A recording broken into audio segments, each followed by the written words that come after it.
انسان اپنے جسم اور اپنے ساتھ لگی ہوئی گندگیوں کو، جن کی وجہ سے عبادت ہی قبول نہیں ہوتی، ان کو دور کرنے کا بطور خاص اہتمام کرے۔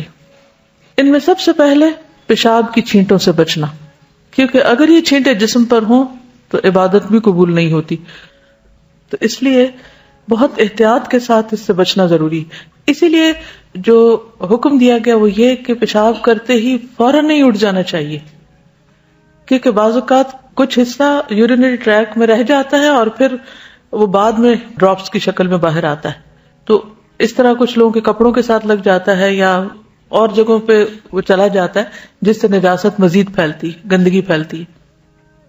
اور اگر وہ آپ کے کپڑوں میں گر گیا اور وہ کپڑے آپ کے جسم کے ساتھ دوبارہ بار بار لگ رہے ہیں، تو آپ دیکھیے کہ اس کا نتیجہ کیا ہو سکتا ہے۔ تو تھوڑا سا رک جانا چاہیے تاکہ جسم پوری طرح صاف ہو جائے، پورا پیشاب باہر آ جائے۔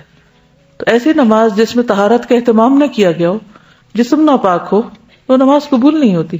تو آپ 100 دفعہ کہتے رہے ان صلاتی و نسکی و محیایا و مماتی للہ رب العالمین، لیکن آپ کی صلاۃ اسی وقت اللہ رب العالمین کے لیے ہوگی جب اس کی پسند کے مطابق ہوگی، اور اس کی پسند کے مطابق کرنے کے لیے کیا ضروری ہے کہ اس میں سب سے پہلا قدم طہارت کا ہے، ناپاک چیزوں سے اپنے آپ کو دور کرنے کا۔ بررجز فہجر۔ نبی صلی اللہ علیہ وسلم ایک مرتبہ مدینہ یا مکہ کے ایک باغ میں تشریف لے گئے، وہاں آپ نے 2 شخصوں کی آواز سنی جنہیں ان کی قبروں میں عذاب دیا جا رہا تھا۔ تو نبی صلی اللہ علیہ وسلم نے فرمایا ان پر عذاب ہو رہا ہے اور کسی بہت بڑے گناہ کی وجہ سے نہیں۔ پھر فرمایا بات یہ ہے کہ ایک شخص ان میں سے پیشاب کی چھینٹوں سے بچنے کا اہتمام نہیں کرتا تھا اور دوسرا شخص چغل خوری کرتا تھا۔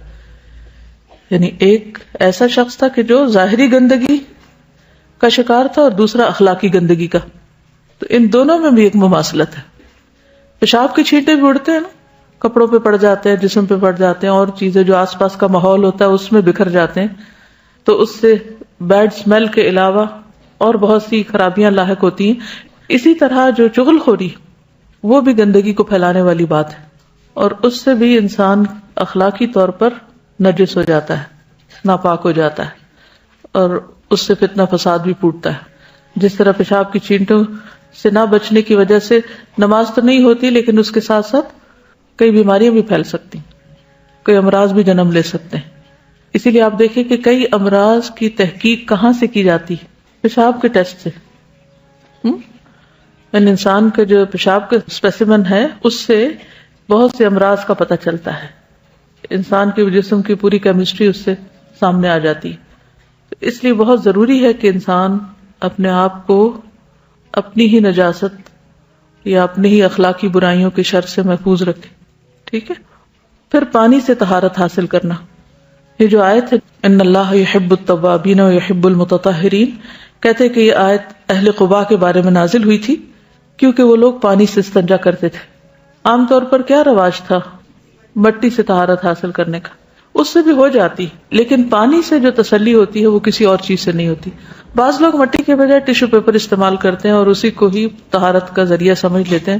ٹیشو پیپر سے پیشاب کی چھینٹیں خشک تو کیے جا سکتے ہیں مگر صاف نہیں کیے جا سکتے۔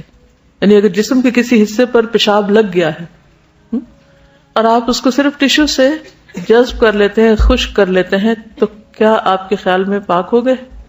جب تک اس کو دھویا نہ جائے۔ مٹی کے اندر یہ خصوصیت ضرور ہے کہ وہ وہاں کی لگی ہوئی نجاست کو اگر پوری طرح اتارتی نہیں لیکن اس کی ترکیب کو بدل دیتی ہے، اس لیے پانی سے دھونا لازم ہے، پسندیدہ ہے۔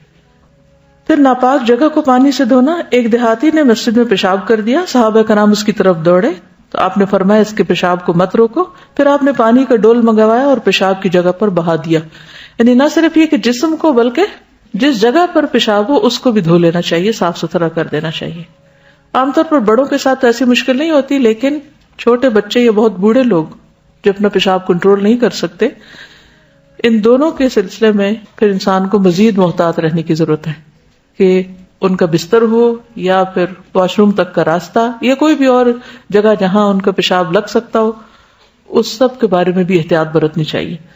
صرف اس میں ایکسیپشنل کیس چھوٹا بچہ ہے، لڑکا جو ابھی روٹی نہیں کھا رہا ہو یا کوئی سالڈز پر نہ ہو، تو اس کے پیشاب کی چھینٹیں اگر پھیل جائیں تو ان پر اگر پانی کا چھینٹا مار دیا جائے تو وہ کافی ہو جاتا ہے۔ لیکن لڑکی کا پیشاب یا کھانا کھانے والے بچے کا پیشاب جو ہے وہ نجس ہے اور اس کو دھونا چاہیے. اور دھونے کے لیے پانی کافی ہے، صابن ضروری نہیں. پانی پاک کرنے والا ہے، پاک کر دیتا ہے. صابن اس پہ مزید اس کو اچھا کر دیتا ہے.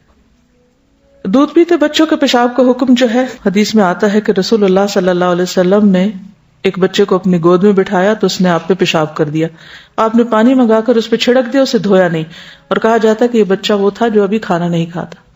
اسی طرح وہ لوگ جو ویسے صحت مند ہوں اور باقی ہر طرح کے چینٹوں سے بچتے ہوں، ان کے لیے یہ احتیاط لازم ہے کہ جس فرش پر وہ نہاتے ہیں اس فرش پر پیشاب نہ کریں، کیونکہ بازو کا تو پھیل کر ادھر ادھر رہ سکتا ہے. نہاتے ہوئے جب صاف پانی کا چینٹا اس پیشاب کے ساتھ ٹکرائے گا تو پلٹ کے واپس آپ پر بھی آ سکتا ہے.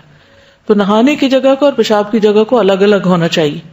قرآن مجید میں اللہ سبحانہ وتعالیٰ فرماتے ہیں ان اللہ یحب التوابین ویحب المتطہرین، بے شک اللہ محبت کرتا ہے کثرت سے توبہ کرنے والوں سے، کیونکہ کثرت سے توبہ گناہوں کو دھو ڈالتی ہے، اور اسی طرح پاکیزگی حاصل کرنے والوں سے. متطہر کی جمع ہے متطہرین. متطہر یعنی جو کوشش کے ساتھ پاکیزگی اختیار کرے. اس لیے بہت ضروری ہے کہ ہم اپنی روزمرہ زندگی میں نہ صرف یہ کہ اپنے جسم بلکہ اپنے ماحول کو بھی صاف ستھرا رکھیں.